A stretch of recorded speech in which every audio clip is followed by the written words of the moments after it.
Well, thanks for watching the video, everybody. This has been a really fun build. I haven't done a feather in a very, very long time. They're really simple to do, especially if you're a new leather worker and you want to make your own pattern. I just suggest just drawing it out yourself.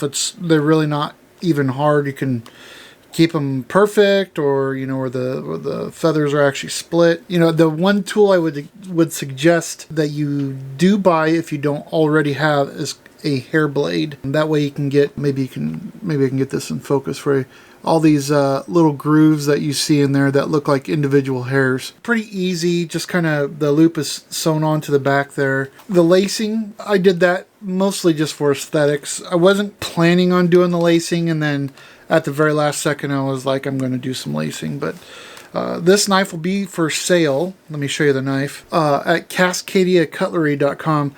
Look at this thing, you guys. This thing here used to be a file.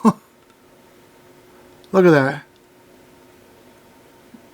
It's pretty light. I hope you didn't get too bored, especially when I was doing all the lacing. Look how nicely that just kind of all the way in there.